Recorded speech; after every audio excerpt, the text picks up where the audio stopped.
అందరికీ నమస్తే. ప్రభుత్వ పాఠశాలలో విద్యా ప్రమాణాల పెంపే తమ లక్ష్యమని ముఖ్యమంత్రి రేవంత్ రెడ్డి అన్నారు.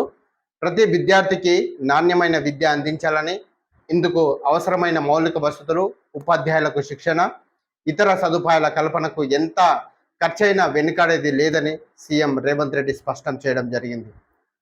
ఈ క్రమంలోనే రాష్ట్రంలో 20 మంది కన్నా ఎక్కువ పిల్లలున్న గ్రామీణ, పట్టణ ప్రాంతాల్లో ఈ ఏడాది కొత్తగా 571 పాఠశాలలు కొత్తగా ప్రారంభిస్తున్నామని సీఎం రేవంత్ రెడ్డి వెల్లడించడం జరిగింది.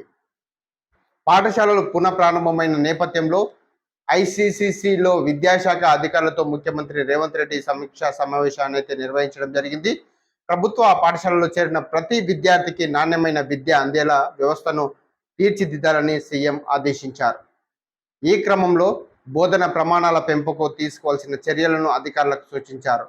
విద్యార్థులకు భాష పరిజ్ఞానంతో పాటు నైపుణ్యాల పెంపునకు వీలుగా విద్యా వ్యవస్థను మార్పు చేయాలని సీఎం సూచించారు. హై స్కూల్ స్థాయి నుంచి విద్యార్థులకు నైపుణ్యాభివృద్ధి కల్పిస్తే భవిష్యత్తులో వారు తమకు ఇష్టమైన రంగంలో రాణించే అవకాశం ఉంటుందని సీఎం అభిప్రాయపడ్డారు. తెలంగాణలో పట్టణీకరణ వేగంగా సాగుతున్న నేపథ్యంలో విద్యాశాఖ, పురపాలక శాఖతో సమన్వయం చేసుకొని హెచ్ఎండిఏ మున్సిపల్ లేఅవుట్లలో సామాజిక వసతుల కోసం గుర్తించిన స్థలాల్లో పాఠశాలలు ఏర్పాటు చేయాలన్నారు. ఎస్సీ, ఎస్టీ, బీసీ, మైనార్టీ ఇలా వివిధ విభాగాల కింద ఇంటర్మీడియట్ వరకు ఉన్న వివిధ విద్యా సంస్థలను హేతుబద్ధీకరించి ప్రతి పాఠశాలలో నిర్దిష్ట సంఖ్యలో విద్యార్థులు ఉండేలా చూడాలని సీఎం రేవంత్ రెడ్డి ఆదేశించారు.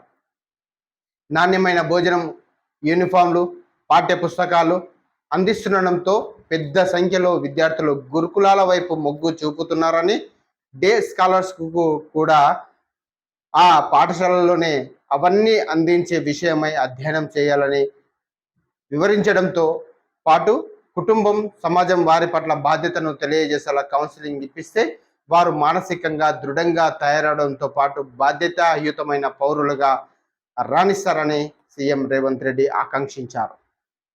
ఈ సమీక్షలో ముఖ్యమంత్రి సలహాదారులు వేం నరేందర్ రెడ్డి, రాష్ట్ర ప్రభుత్వ సలహాదారులు కేశవరావు, ముఖ్యమంత్రి ప్రత్యేక కార్యదర్శి అజిత్ రెడ్డి, సీఎం కార్యదర్శి మాణిక్ రాజ్, విద్యాశాఖ కార్యదర్శి యోగితా రాణా, ఇంటర్మీడియట్ బోర్డు కార్యదర్శి శ్రీదేవసేన, పాఠశాల విద్యాశాఖ డైరెక్టర్ నరసింహారెడ్డిలతో పాటు తదితరులు పాల్గొన్నారు. చూస్తూనే ఉండండి శ్రీ బలాభిమన్యు.